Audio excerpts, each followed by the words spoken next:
வணக்கம். விருச்சக ராசி வைகாசி மாத ராசி பலன்கள். விருச்சக ராசிக்காரர்களுக்கு வைகாசி மாதத்தில் கிரகங்கள் தரக்கூடிய பலன்கள் தடையில்லாத வெற்றிகளும், இதனால் வரையில் எதிர்பார்த்திடாத பல வகையான நற்பலன்களும் கொடுக்கின்ற ஸ்தானத்தில் கிரக அமைப்புகள். விருச்சக ராசி என்றாலே அமைதியும் திறமையும் மறைந்திருக்கக்கூடிய மிகப்பெரிய ஒரு ரகசியமான ராசினே சொல்லலாம். ஏன்னு கேட்டிங்கன்னா, காலபுருஷ ராசி தத்துவப்படி 8ஆம் ராசி என்று வருவது விருச்சகம். காலபுருஷ ராசி தத்துவம் தான் சொல்லியிருக்கேன், உங்கள் ராசியிலிருந்து கணக்கு போகிறதுக்கு சொல்கிறதில்ல. அப்படி இருக்கும்போது இந்த விருச்சக ராசிக்காரர்கள் ஒருவர் மீது அன்போ அல்லது பாசமோ அப்படி வைத்துவிட்டால் அவர்கள் உயிர் உள்ளவரை மறக்காத நல்ல மனம் படைத்தவர்கள், தங்கமான குணம் கொண்டவர்கள், யாரையும் அதிகமாக கோபம் கொள்ளாதவர்கள், யாரையும் வெறுக்காதவர்கள், அனைவரும் ஒன்று என்கின்ற மனப்பான்மை, ஒற்றுமை, அனைவருக்கும் நல்லது செய்வது, இப்படிப்பட்ட நற்குணங்கள் அதிகமாக இருக்கக்கூடிய ராசி தான் இந்த விருச்சக ராசி. விருச்சக ராசிக்காரர்கிட்ட எப்போவுமே தவறாக நடக்கக்கூடாது. ஏன்னு கேட்டிங்கனாக்கா, மறைமுகமாகவும் அவங்க துன்பத்தை பண்ணுவாங்க, இல்லை வெளியில் இருக்கிறவங்கள வச்சும் பல வகையில் துன்பத்தை கொடுப்பாங்க. விருச்சகம் மிகவும் விழிப்புடன் இருக்கக்கூடிய ராசி. சரி, இந்த விருச்சக ராசிக்காரர்களுக்கு வைகாசி மாதத்தில் கிரகங்கள் தரக்கூடிய நற்பலன்களை பற்றி அறிந்து கொள்வதற்கு முன்பதாக சந்திராஷ்டம தினங்களை தெரிந்து கொண்டால் மிகவும் உதவியாக இருக்கும். விருச்சக ராசிக்காரர்களுக்கு 7/6/2024 வைகாசி மாதம் 25ஆம் தேதி வெள்ளிக்கிழமை காலை 9:11 மிதுன ராசியில் சந்திர பகவான் சஞ்சாரம் செய்யும் போது சந்திராஷ்டம தினங்கள் ஆரம்பமாகும். இந்த 2.25 நாட்களில் புதிதாக தொழில் தொடங்கக்கூடாது, யாரிடமும் வாக்குவாதத்தில் ஈடுபடக்கூடாது, கடன் கொடுப்பது அல்லது பெறுவது அறவே தவிர்க்க வேண்டும், வண்டி வாகனங்களில் மெதுவாக செல்ல வேண்டும். அது மட்டும் இல்லாமல் புதிதாக ஊர் பிரயாணம் செய்யக்கூடிய ஒரு நிலை இருந்தால் தவிர்ப்பது உத்தமம்.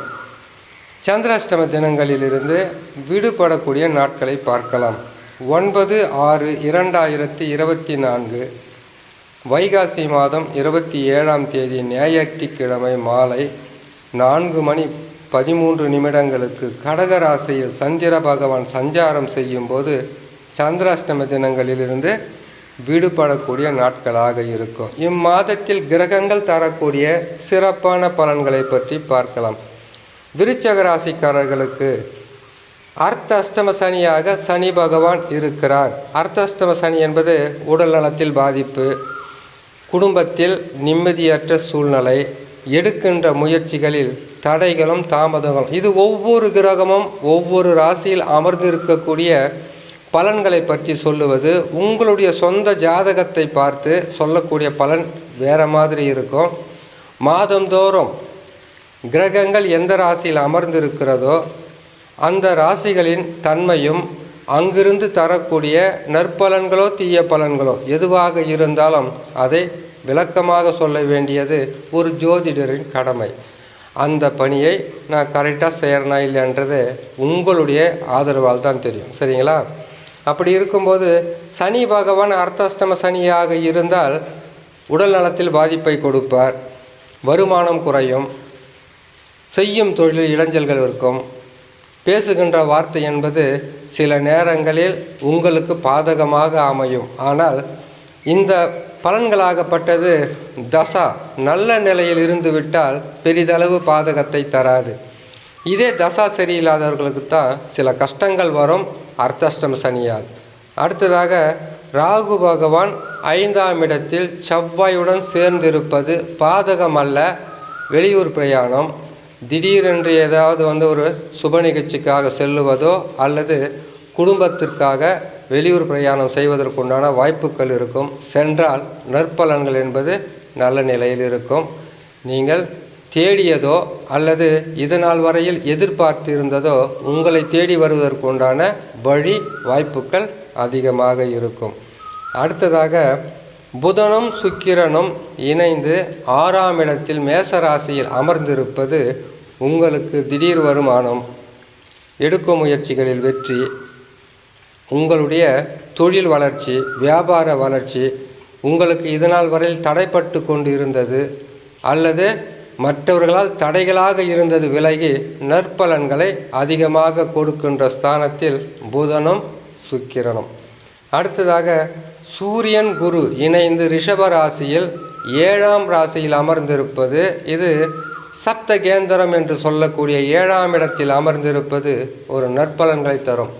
குரு பகவான் விருச்சக ராசிக்காரர்களுக்கு நட்பு கிரகமாக இருந்து அதே குரு பகவான் உங்களுக்கு 7ஆம் இடத்தில் அமர்ந்திருப்பது கணவன் மனைவிக்குள் பிரச்சனை இருந்திருந்தால், நண்பர்களிடையே பிரச்சனைகள் இருந்திருந்தால், குடும்பத்தில் சில பிரச்சனைகள் உங்களுக்கு பல வகையிலும் கஷ்டங்களும் துன்பங்களும் சென்ற மாதங்களில் கொடுத்திருந்தால் இம்மாதத்தில் சிறப்பான பலன்களை கொடுத்து மனம் சந்தோஷம் அடையும் அளவிற்கு கணவன் மனைவி உறவு சிறப்பாக இருக்கும். நண்பர்கள் வகையில் நற்பலன்கள் அதிகமாக கிடைக்கும். உறவுகளால் ஏற்பட்ட சிக்கல்கள் விலகி ஒற்றுமையும் சந்தோஷமும் மன நிம்மதியும் கொடுக்கின்ற ஸ்தானத்தில் குரு பகவான். கேது பகவானை பொறுத்த வரையில் 11ஆம் இடத்தில் இருந்தார். நற்பலன்களை செய்யாமல் இருந்திருக்கலாம். குரு பலம் கிடைத்து குருவின் பார்வை என்பது கேதுவின் மீது பதிவதால் மிகவும் சிறப்பான பலன்களாக இருக்கும். திடீர் தனலாபங்கள் இருக்கலாம், உத்தியோக உயர்வு இருக்கலாம், வேலை மாற்றம் பெற்று அதிகப்படியான ஊதியத்துக்கு சேரக்கூடிய ஒரு சூழ்நிலையாக இருக்கலாம். மேல் அதிகாரிகளின் அன்பும் அவர்களால் உங்களுக்கு நற்பலன்களும் கிடைக்கின்ற ஸ்தானத்தில் மிகவும் வலுவான ஸ்தானத்தில் இருப்பது கேது பகவான்.